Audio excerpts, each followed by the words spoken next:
A monk enters the library of an ancient temple, his footsteps slow, almost reverent, as if he's walking on sacred ground. Because he is. The library is not grand in size, but its presence is powerful. Dust particles dance in the shafts of golden sunlight, pouring in through the wooden lattice windows. The smell of aged parchment, ink, and incense lingers in the air. This is a place where time does not rush. Here, each book holds more than 100 stories. They are doorways to lifetimes, echoes of masters who once walked barefoot along stone paths, who whispered truths into silence, whose very breath moved with the rhythm of the universe. The monk's robes sway gently as he walks past the shelves, lined with scriptures and scrolls. He isn't looking for anything in particular, or perhaps he is searching without knowing what he is searching for. He pauses before a small wooden case, its door slightly ajar. Inside rests a single scroll wrapped in faded red silk, sealed not with wax, but with an intricate knot, one used in the old days when teachings were hidden, not because they were forbidden, but because they were sacred. He lifts the scroll with both hands, cradling it like a child. The knot slips loose, as if it too had been waiting for this moment. When he unrolls the scroll, he finds not commandments or laws, but a simple story. A story not told to impress or instruct, but to awaken. It begins with a man, ordinary in appearance, yet restless in spirit. The man lived in a quiet village, surrounded by hills and rivers and the slow heartbeat of the earth. He had a home, a family, and a life that many would consider peaceful. But he could not shake the sense that something essential was missing. He felt like a man standing at the edge of something vast and invisible, something he couldn't name, but couldn't ignore. He had tried everything to fill that space. He read books, chased passions, attended gatherings where people promised enlightenment. He meditated, he fasted, he listened to teachers who spoke of detachment, of transcendence, of stillness. But even when his mind was quiet, his heart was loud. There was a longing deeper than desire, a hunger not of the body, but of the soul. And so, one morning, before the sun rose, he set off on a journey. He didn't tell anyone. He didn't know where he was going. He only knew he had to go. Days turned into weeks. He wandered through forests where even the birds seemed to sing with intention. He crossed rivers that whispered secrets through their ripples. He slept under stars so bright he forgot for a moment that he had ever lived beneath a roof. And yet, despite the beauty around him, the feeling remained. That emptiness, that unanswered question. Why am I here? One evening, as dusk folded itself gently over the hills, he came upon a small shrine carved into the side of a cliff. It was old, so old that the carvings on its stone face had almost faded, but the energy that emanated from it was unmistakable. It was not the grandeur of the place that called to him, but the stillness. He entered, bowed low, and sat cross-legged before a statue of a seated sage whose face was both serene and sorrowful. It was a paradox that mirrored his own heart. As he closed his eyes, something inside him began to unravel. He sat in silence for hours, maybe days. He couldn't tell. The world outside ceased to matter. Thoughts came and went, like clouds drifting across the sky. Memories surfaced, his childhood, his fears, his longing to be enough, his failures, his deepest loves. He saw them all not as burdens, but as visitors, and one by one he welcomed them. "Come," he whispered, "you too are part of me." Then came a moment when even the visitors faded, and in that vast, expansive space, he heard something. Not a voice, not words, just a knowing, a truth so simple it didn't need language. You are not broken, you are becoming. The realization didn't explode like fireworks. It arrived like breath, subtle, necessary. He opened his eyes and found tears falling without effort. Not tears of sadness, not even joy, just the natural response to finally being seen, not by another, but by himself. The monk in the temple finishes reading the scroll, his fingers gently tracing the last line. He doesn't need commentary. The story has done what it was meant to do. It has reminded him, awakened him, that the journey we are all on is not about finding something outside of us. It's about returning, not to a location, but to a state of being. A state where we no longer fear the silence within. A state where the mind bows to the heart. A state where stillness is no longer a threat, but a sanctuary. He rolls up the scroll again, reties the faded silk, and places it back in the case. He bows not to the scroll, but to the moment, to the remembering. And as he walks out into the courtyard, the light is different, not brighter, not darker, just more real, as if the world has shed a layer of illusions, revealing the soft pulse underneath. He stands for a while, watching leaves fall from an old tree. One by one they release, effortlessly, without drama, without regret. And the monk smiles, because he understands now what the man in the story came to learn. Sometimes the most important thing we can do is let go. Not because we're giving up, but because we're coming home. The monk walked the temple grounds with a calm that didn't come from the absence of struggle, but from the mastery of surrender. Around him, the air carried the faint fragrance of cedar and wild jasmine, and the sound of wind brushing through the tall bamboo whispered something sacred, something ancient. He moved as if the earth itself recognized his steps, not as an outsider treading on borrowed land, but as one returning home. With each footfall, he remembered, peace doesn't live in faraway places. It lives in presence. That evening, as the sun dipped low beyond the temple walls, casting golden hues over weathered stone, the monk sat under a tree whose roots were older than the stories inscribed in the library scrolls. He remembered the story he had read earlier. The man who had left behind everything to seek what could never be bought or taught, only realized. The truth of that tale still lingered in his body like incense in fabric, a quiet resonance in his bones. And as the monk closed his eyes, he felt that same journey stir within him. Not a journey of distance, but of depth. He had not always been a monk. Before these robes, before the chants and the morning bells, he too had lived a life caught in the current of the world.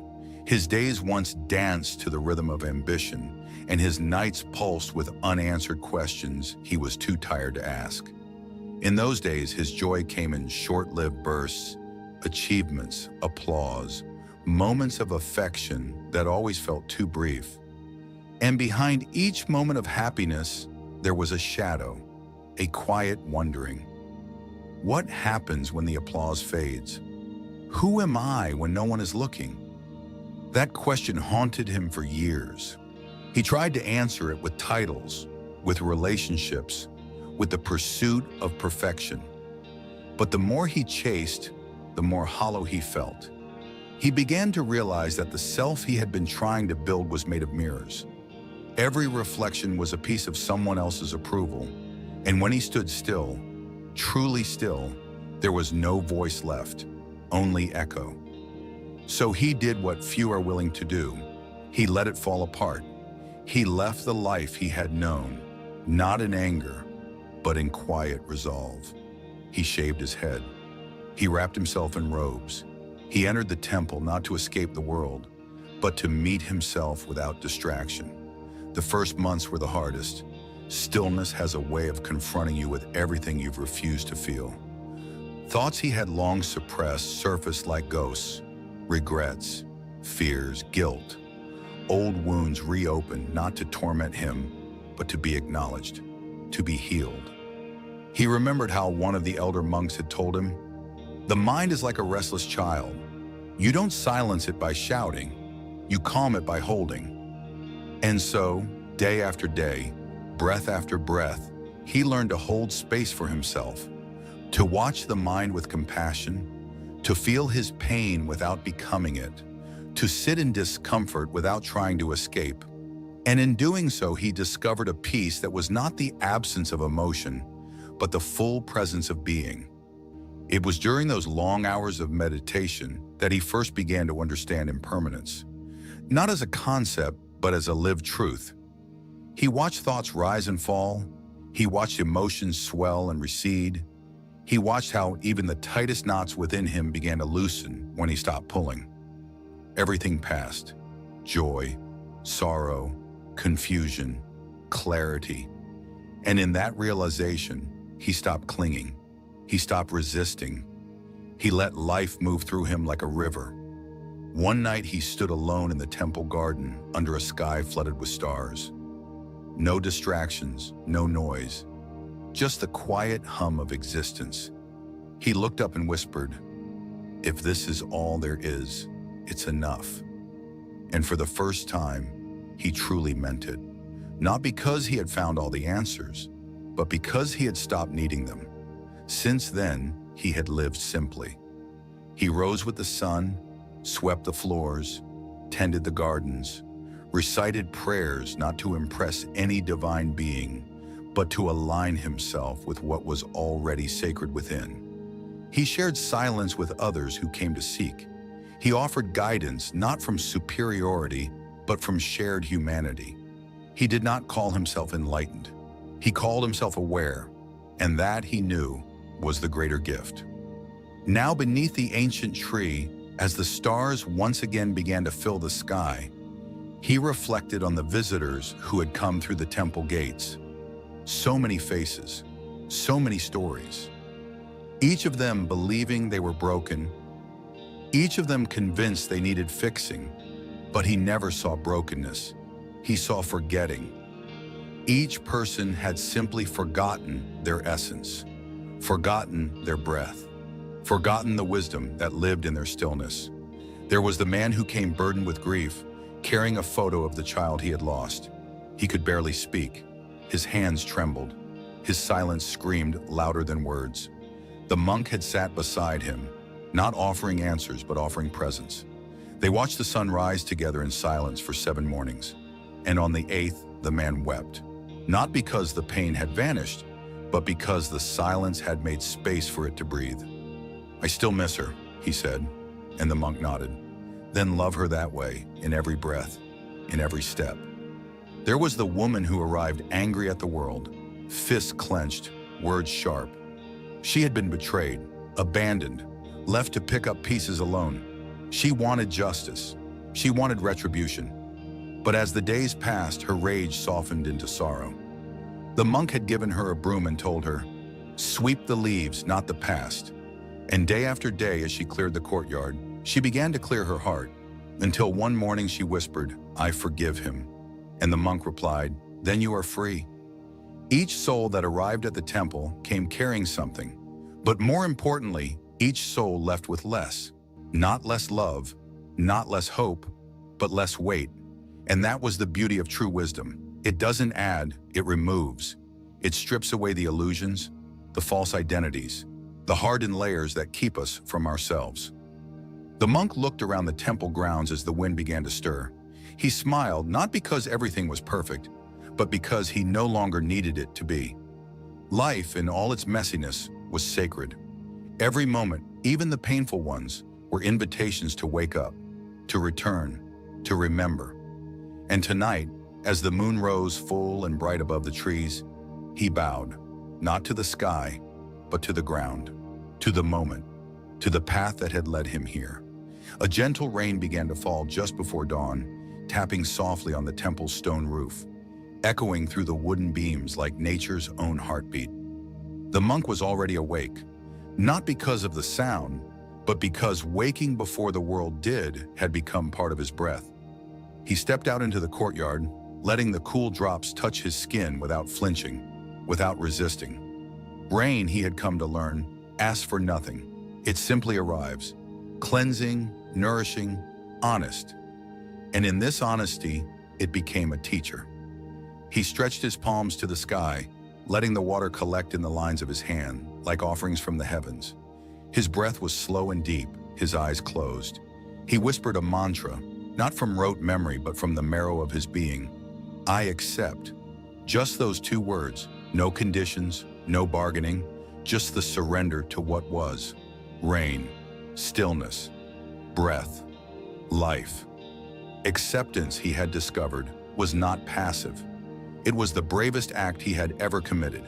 To accept what he could not change, to sit with pain without turning it into a story, to meet himself in the mirror without judgment. That was the heart of his path, not to transcend life, but to embrace it so fully that even the sorrow became sacred.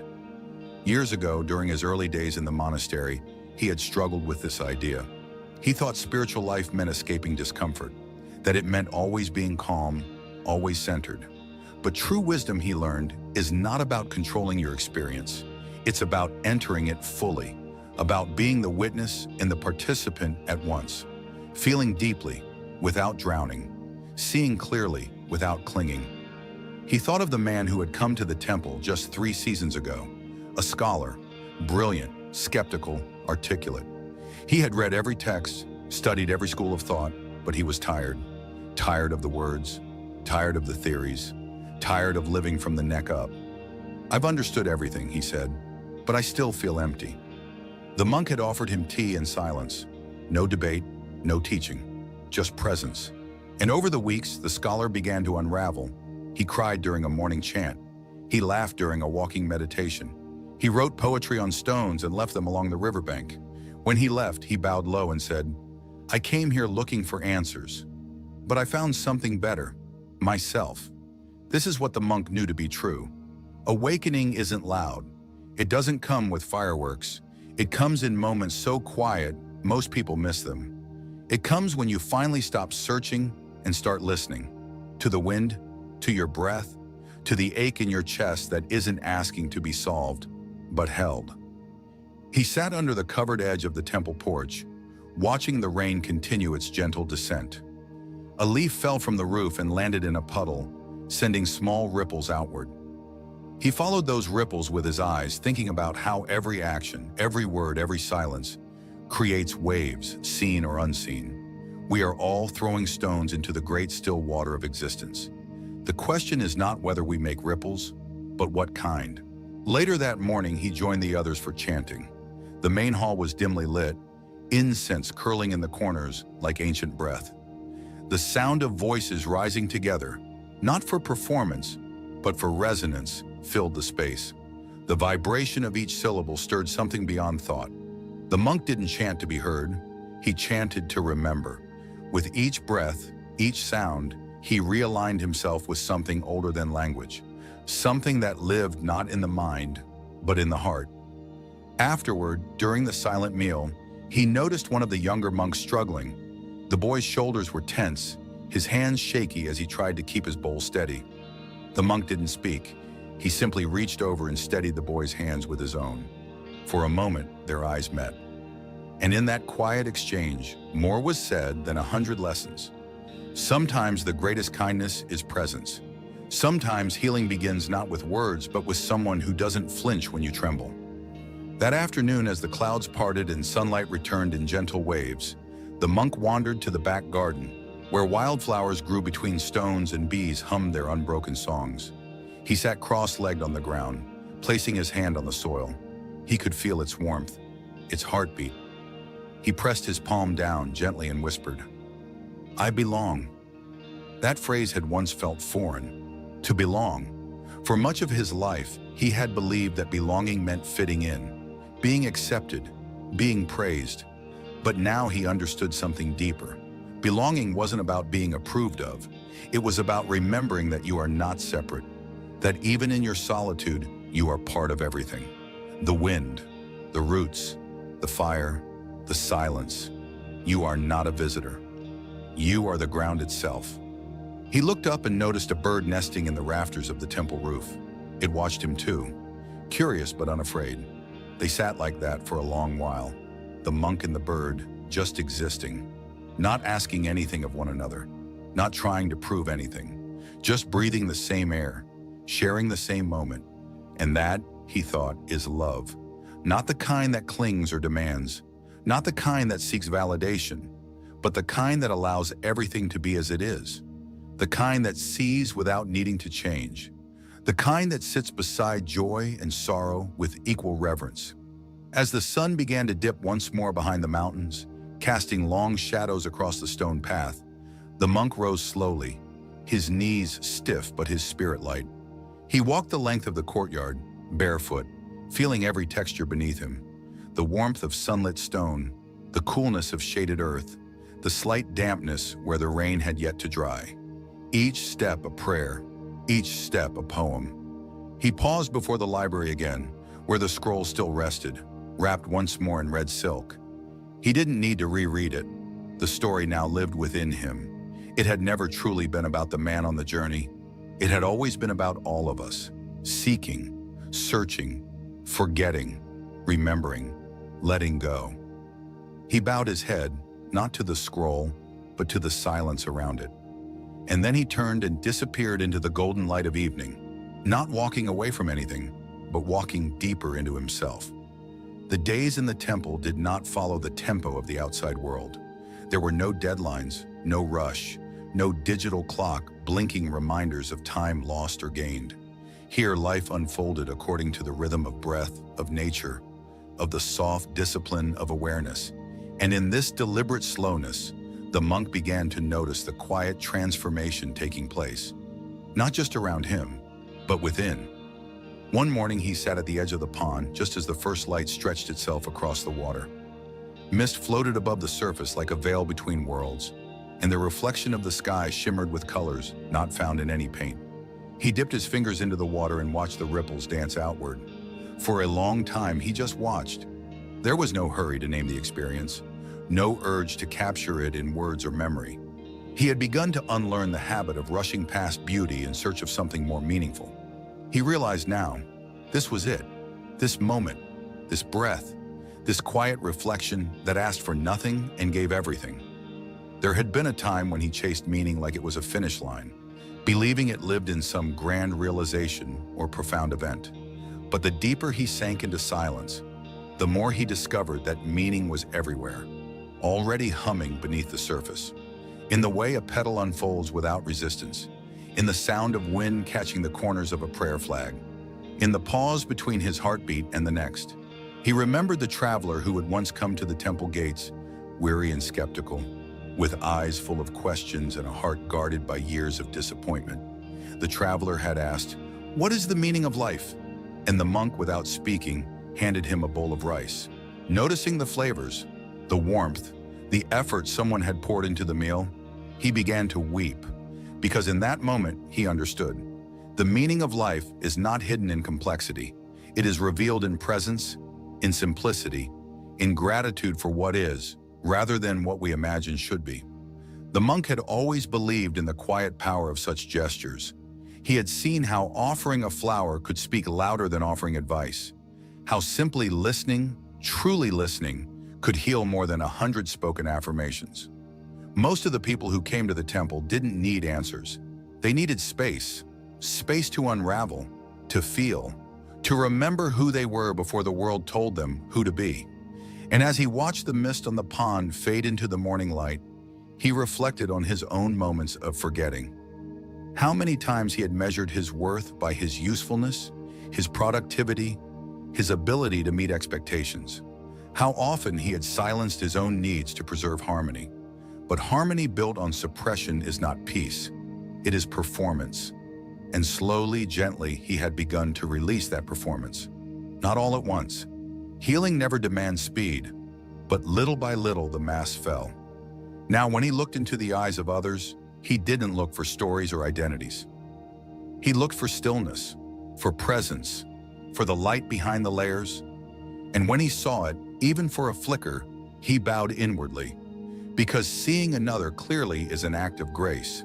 That afternoon, he walked the temple grounds, his hands folded behind his back, feet bare against the sun-warmed stones. A butterfly followed him for a while, flitting from blossom to blossom as if keeping time with his pace. He smiled. The butterfly reminded him of transformation, not the dramatic kind people speak of when they talk about change, but the quiet kind. The kind that happens slowly, in the dark, beneath the surface. The kind you don't notice until one day you realize your wings have grown.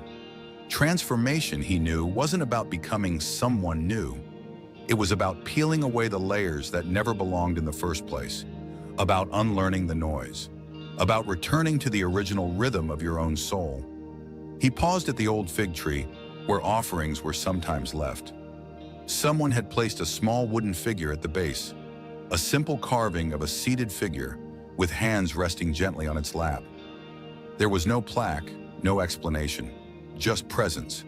He bowed before it, not because of what it represented, but because someone had left it in devotion. That act, he believed, carried more power than any sermon. Devotion without the need for recognition, love without condition. That was the essence of the path. In the evening, as the temple bells echoed through the valley, the monk sat with a group of younger disciples, sharing tea under the moonlight.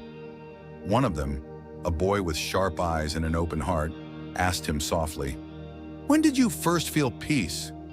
The monk didn't answer right away. He sipped his tea, letting the question settle like leaves steeping in water. Then he said, "The first time I stopped running from myself." The boy didn't ask more. He nodded and silence returned. Not awkward, not heavy, but sacred. They all sat in that shared quiet, the night wrapped around them like a blanket. In that space, nothing needed to be explained. They were together, breathing the same air, feeling the same stillness. And it was enough. Later that night, the monk returned to his room and lit a single candle. The flame flickered, casting soft shadows on the walls, like memories dancing in the corners of his mind. He sat in front of it, spine straight, eyes soft, breath deep. He did not try to control his thoughts. He did not seek enlightenment. He simply sat with himself, with the night, with the soft hum of everything. And as the flame danced, he whispered a prayer, not to a god, but to the moment. "May I remain here. May I remember what I've forgotten.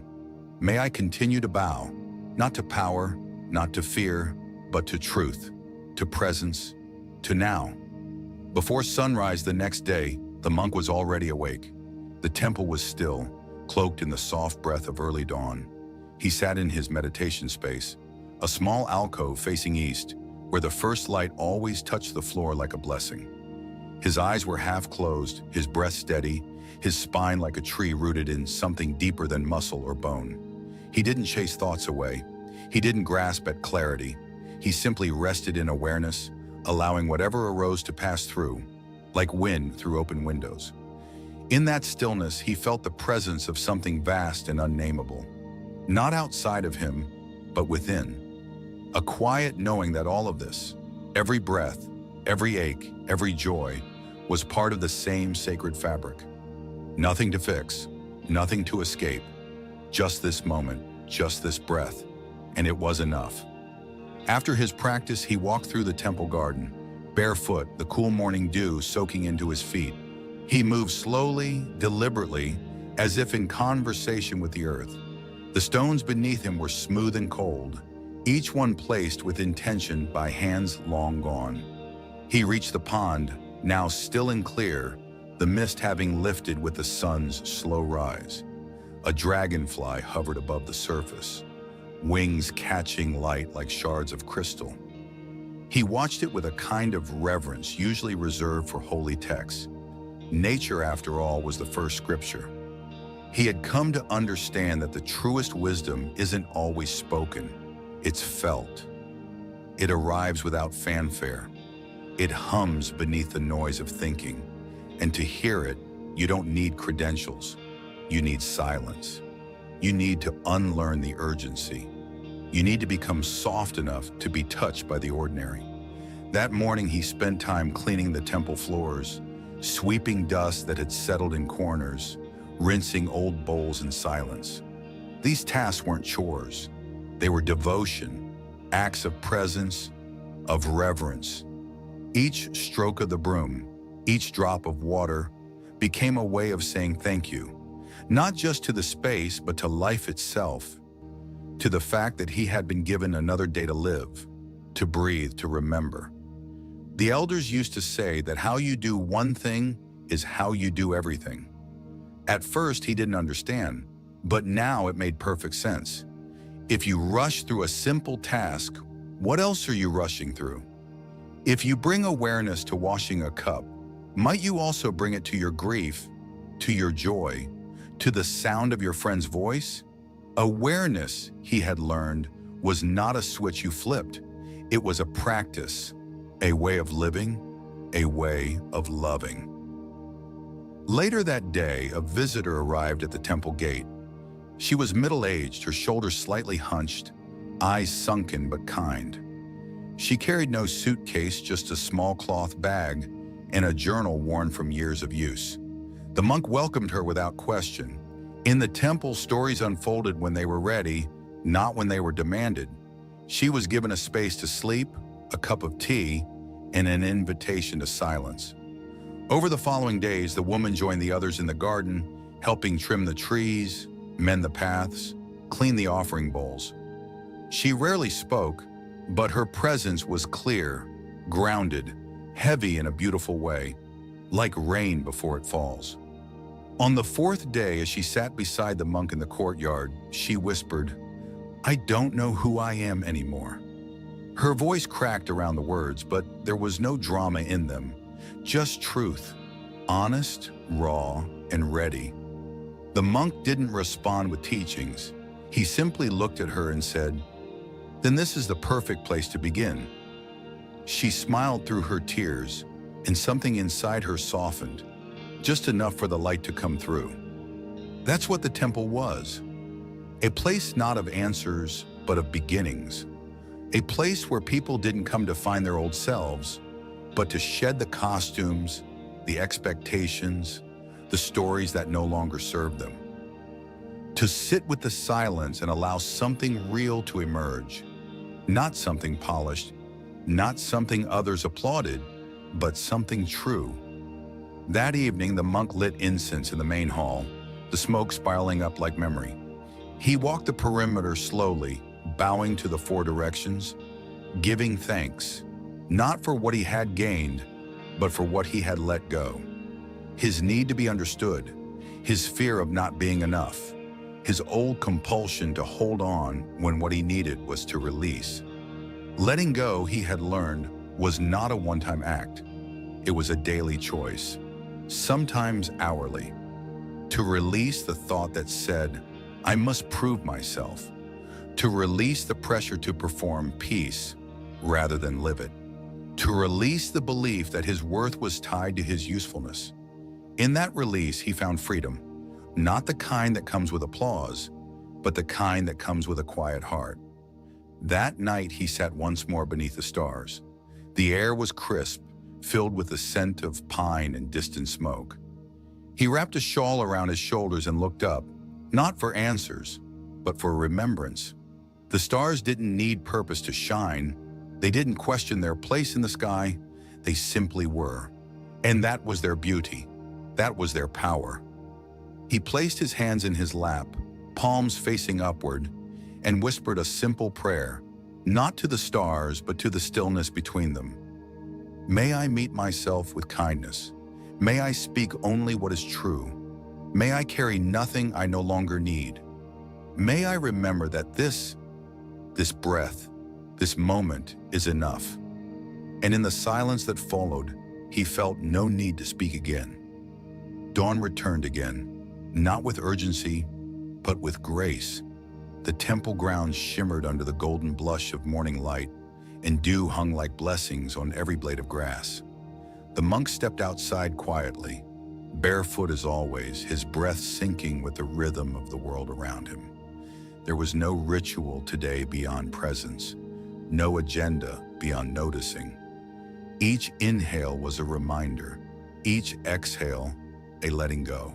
He made his way toward the outer garden, where rows of lanterns stood along the edge of a stone path. Some were lit during festival nights, but most remained unlit, symbols of potential, of light yet to be called forward. He paused before one of them, placing his hand on its weathered frame. It felt cool beneath his palm, but alive, waiting. Just like every soul that had wandered through this temple, dim, not because they were broken, but because the world had convinced them to hide their flame. He reflected on the visitors who had passed through in recent months, each one a mirror, each one a mystery.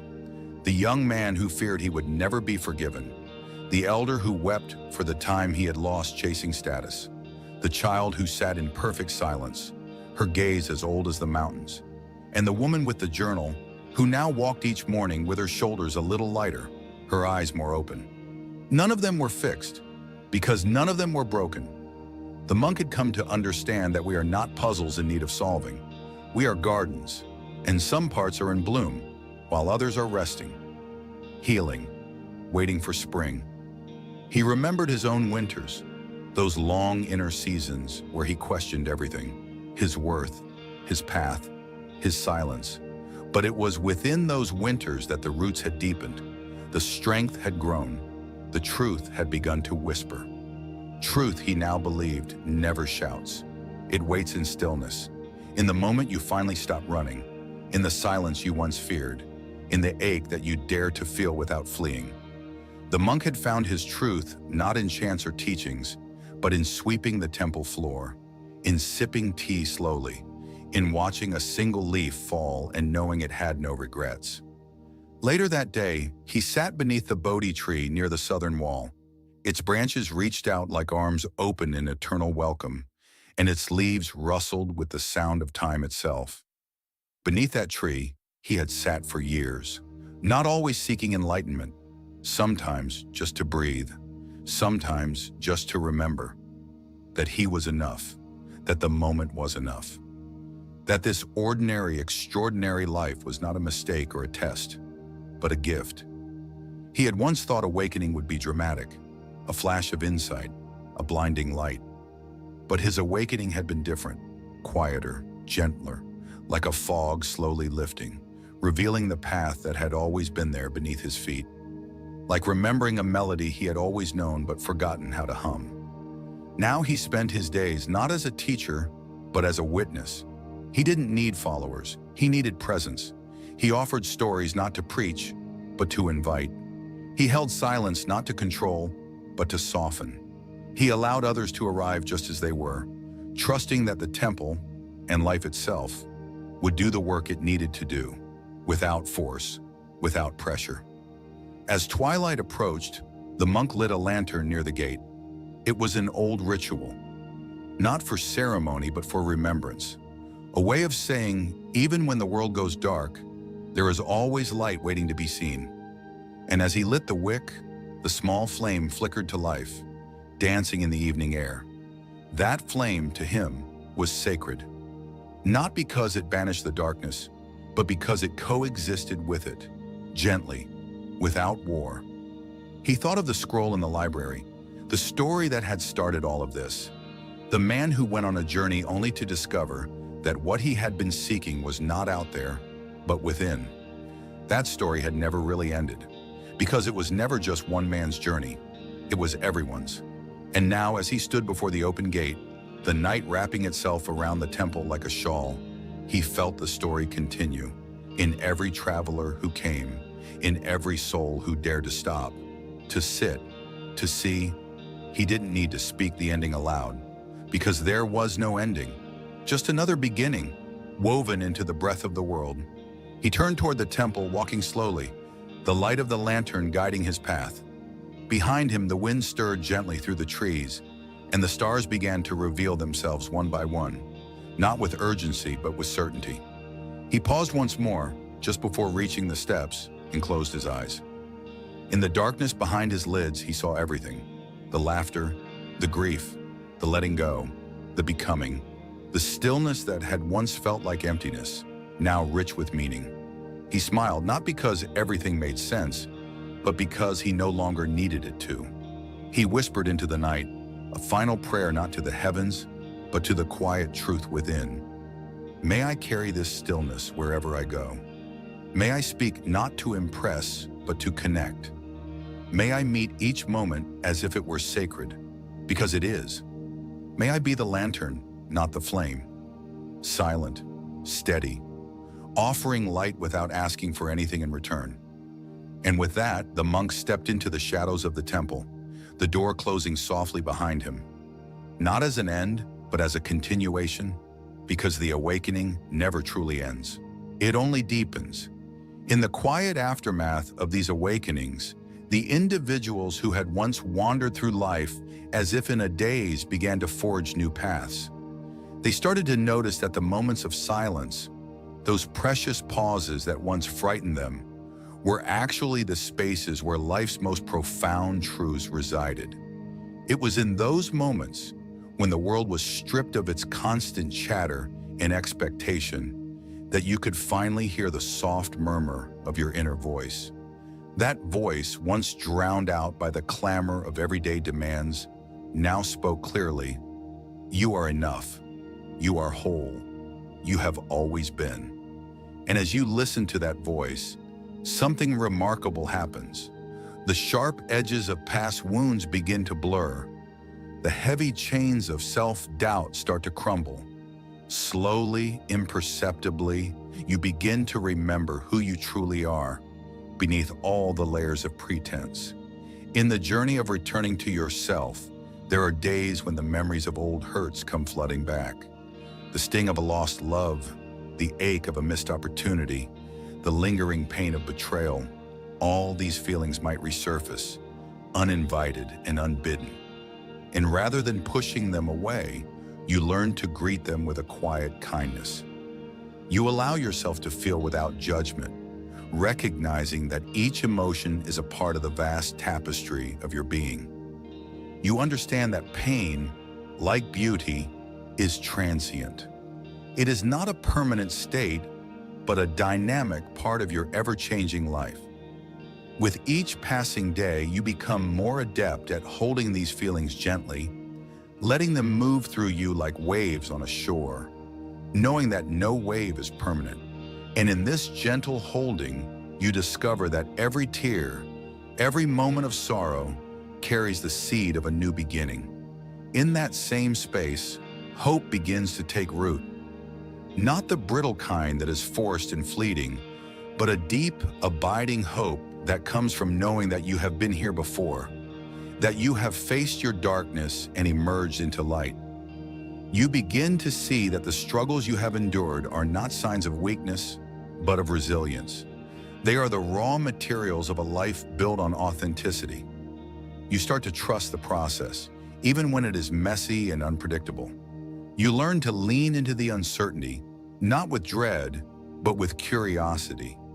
And with every small act of courage, every time you choose to speak your truth, every time you allow yourself to rest, every time you say no without apology, you rebuild a little piece of yourself that had been lost to the demands of the world.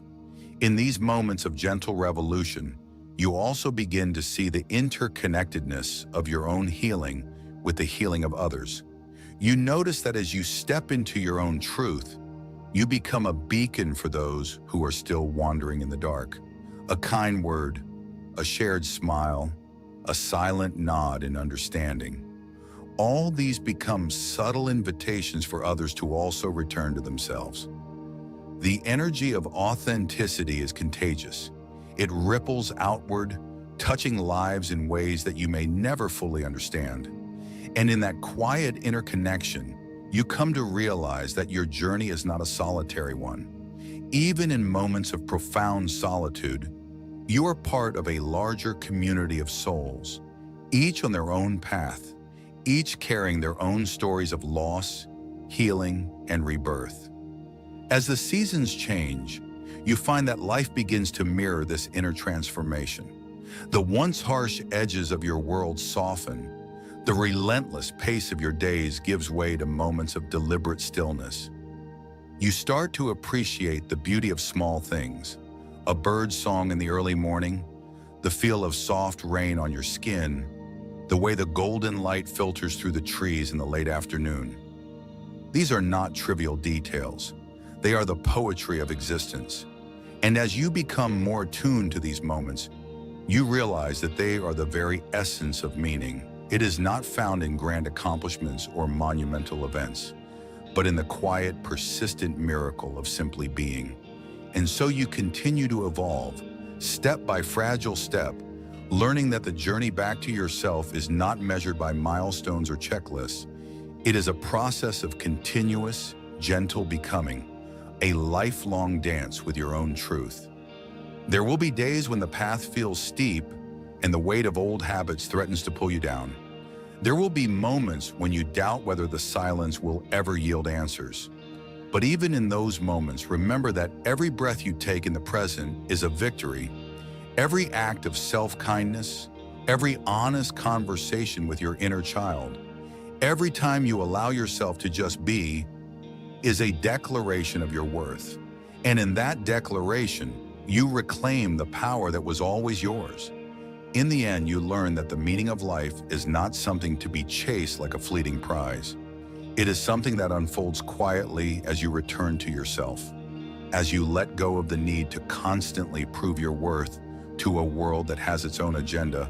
It is in the moments of deep stillness, when you look around and truly see the wonder of being alive, that you discover the profound truth. You are already enough.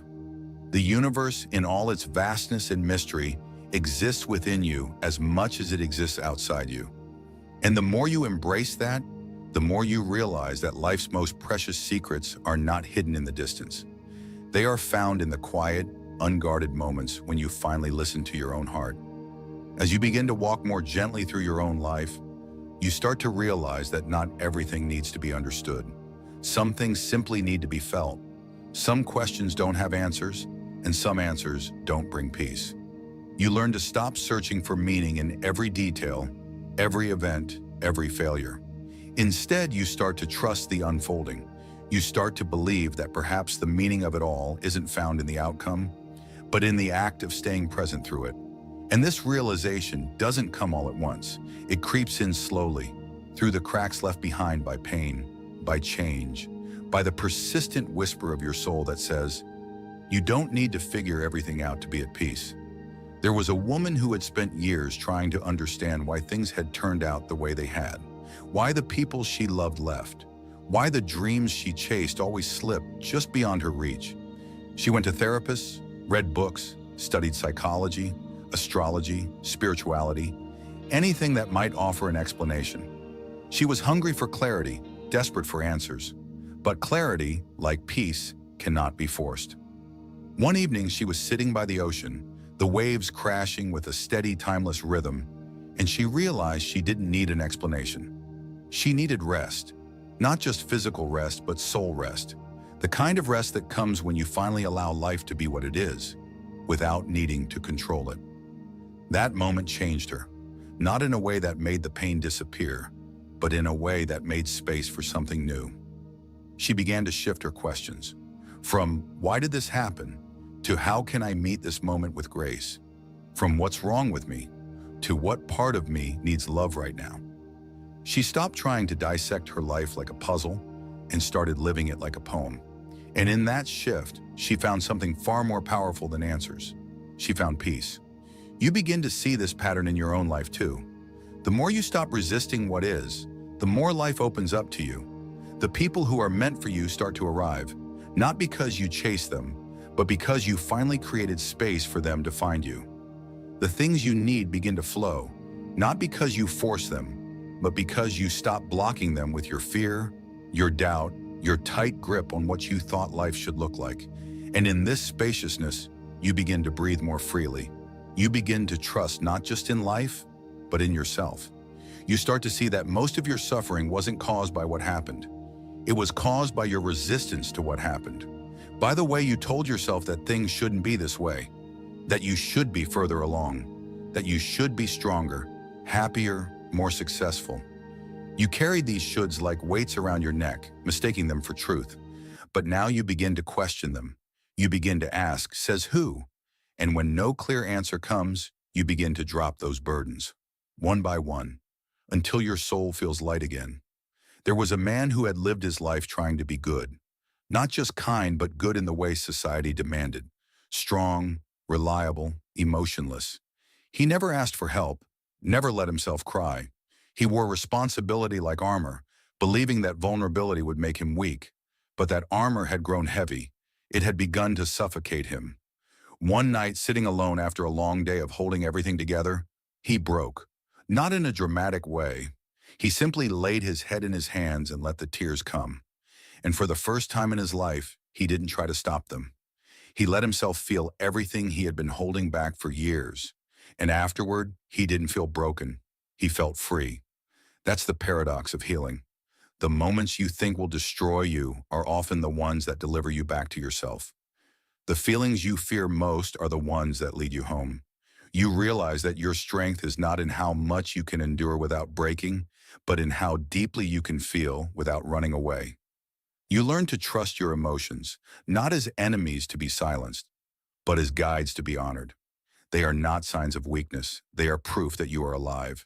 And in this renewed relationship with your own inner world, you begin to show up differently in the outer world. You speak more honestly. You listen more deeply. You stop trying to convince people to love you, to stay, to understand. You realize that real love does not require performance, that true connection does not come from changing who you are,